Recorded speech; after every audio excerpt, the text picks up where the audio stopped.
Whoa, holy crap, this has got a lot of stuff going on in it. So, Nova in the 90s for November. We have Nova number 10, October 1994, according to the cover right here.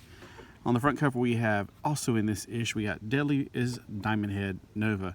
Also in this issue, we have Corruptor, Dark Hawk, Rhino, The Thing, She-Hulk, The New Warriors, it just goes on and on and on forever. There's a lot of people in this issue.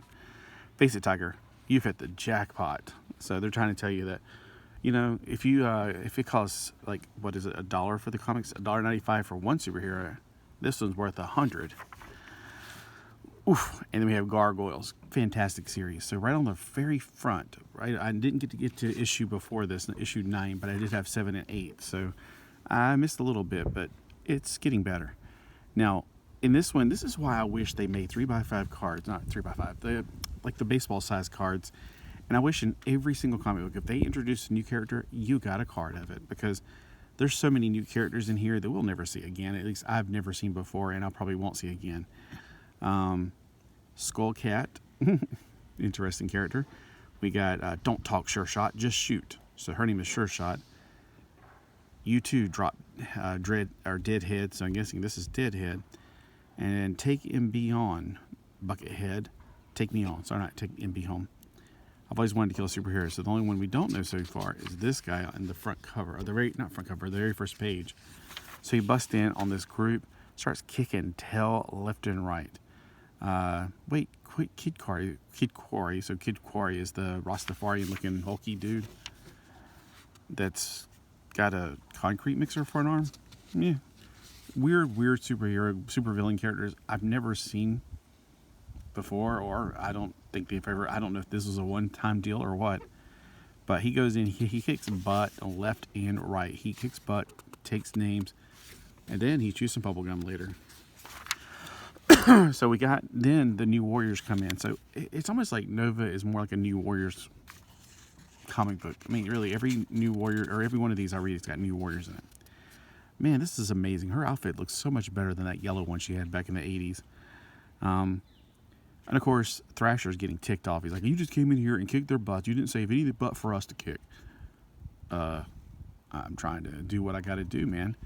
So we got roll call here. We got Rage, Thrasher, or he used to be called Night Thrasher. I don't know if that's still his name or not. We got Nova, and then we got Microwave Woman. What in the heck? Let's see. It's the amazing Spider-Man and His Amazing Friends.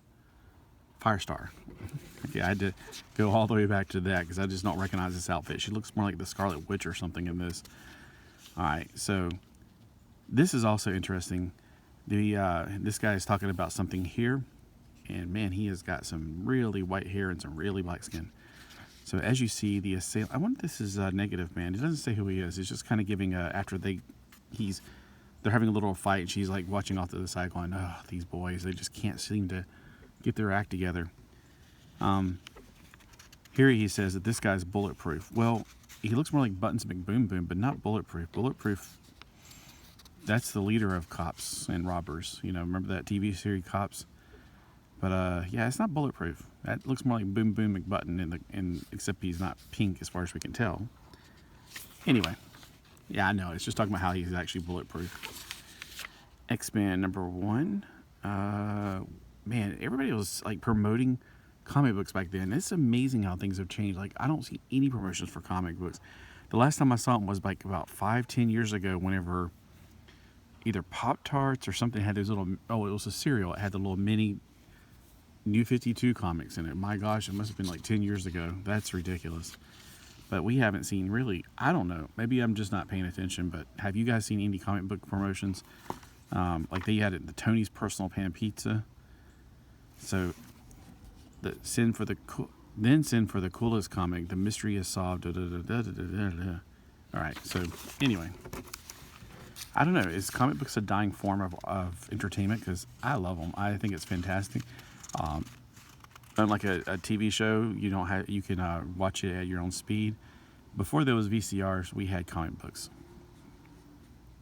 And anyway, so he shows his face, and I don't really know him, but there is something called Death Storm he's talking about, which I missed because it goes back to issues 4, 6, and 7. Now, I got 7 and 8, but I'm not quite sure what went on there. That's why I was completely confused in issue 7.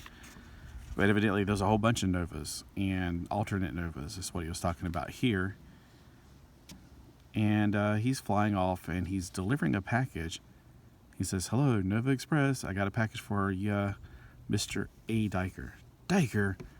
The package exploded. Boom. He's like, "Don't worry, sir, I got you." And it's like, and as soon as he catches him, he realizes, "You're a Diker. You're Diamond Head." So he's got a score to settle with this dude, evidently. Diamond Head. That's right. Thanks for the rescue, sucker. Now, Diamond Head looks a lot like Christo Vox, or whatever his name is, from the... I wonder if he's from the same species, or if that's just a coincidence. From the Guardians of the Galaxy. And it could be, because this guy was obviously involved in the Skrull Wars and killing off a lot of the Nova Corps. According to this, he calls him a traitor. He says, "Ever since you sold the Nova Corps out to the Skrulls, you stinking traitor." See Rom 24. I've read every Rom comic book. I don't remember that, but of course, then again, I was 10 years old when that comic book came out, so maybe 11, but at the same time, man, I can't remember that far back. Not that particular issue, so I got to go get my Rom comic book and figure out what the heck it's talking about. And that's the great thing about reading comic books. Eventually, you will start making connections with things that you may have missed out on. So whenever I do pick up Rom again, I'll be able to, oh yeah, there's that issue they're referring to. So while they're fighting, this is where it gets a little weird, almost like he's having a dream or something, because he's beating the crap out of him. And then he's having a flashback that was like a suppressed memory, because he says, "Have you forgotten about Epaphras?" Epaphras? What? Never heard of. And it's like a rush of memories comes back to him, and he's horrified by what he sees, because evidently the Nova Corps did something they weren't supposed to do, and then he's like, "Why can't I remember this? And this woman, who's she?" It's like a mystery, so now I'm intrigued. I'm like, what's going on here? And he says, "Oh, man, I was there? But who was the girl? I'm still so confused." Those were the days, huh, punk? Bam. Yeah, the Xandrians tried to wipe my memories out of the little campaign too. But I still remember. So evidently some Xandrians core something with it. Wiped out Nova's memory, but they couldn't wipe out Diamond's memory. Maybe he has a brain that just can't be wiped out, like a diamond brain.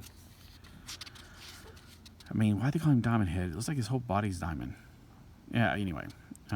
Yeah, I know, the Diamond Head Rattler is what you're thinking. And then when he goes around the corner to go after him, who gets away for some reason, Rhino comes out of nowhere and stampedes him. And then knocks him out of his city. When he flies back, Darkhawk has already taken care of him. So this is where it seems a little like, what? I feel like I'm dropped into a dream sequence here. Like nothing's adding up.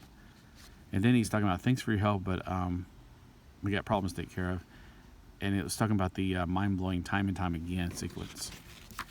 So he goes to, I'm not sure who he was expecting to see, because it doesn't, later on it says, "And I can only think of one place to go. Well, at least they will let me in."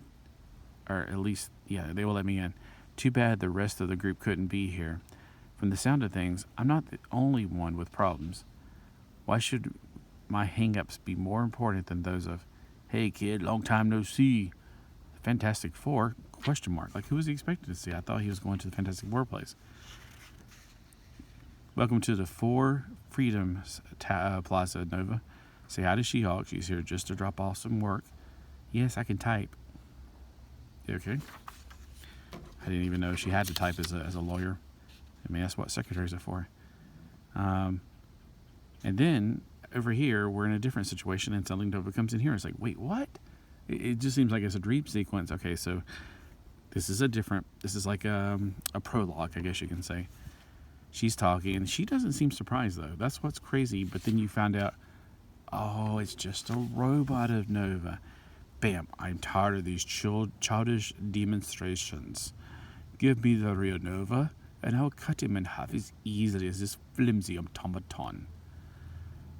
Thera, what have you done? Da, da, da. Okay, so I don't see how that could be Hulk. Are these more of her automatons and he doesn't know he's an automaton? She has engineered the solution to your problems with Nova. You do well to honor her wishes. Well, I guess so, because, the real Dr. Doom ain't going to honor her. So whoever this Thera woman is, evidently she makes robots, and we all know the Dragon Man he's always been a robot, right? So next issue, even more superheroes. We got Nova, She-Hulk, Ant-Man, the Thing, the new Fantastic Four. Be here or be square. That doesn't make sense. All right, and then you can wipe out Zits with Stridex. Mortal Kombat. Dun, dun, dun. So what did you guys think? I thought that was an exciting issue. I mean, the 90s were an exciting time most of the time, and this was an exciting comic. I give it 2 thumbs up, and I recommend you go out and pick it up and read it for yourself. Don't let the spoilers get in your way, because you're still going to have a lot more that you'll catch on that I did not explore verbally with you. Like I was actually... No, I talked about Buttons McBoom Boom. So, yeah, let me know what you thought of when you read it back in the day, or if you've ever read it. See you later.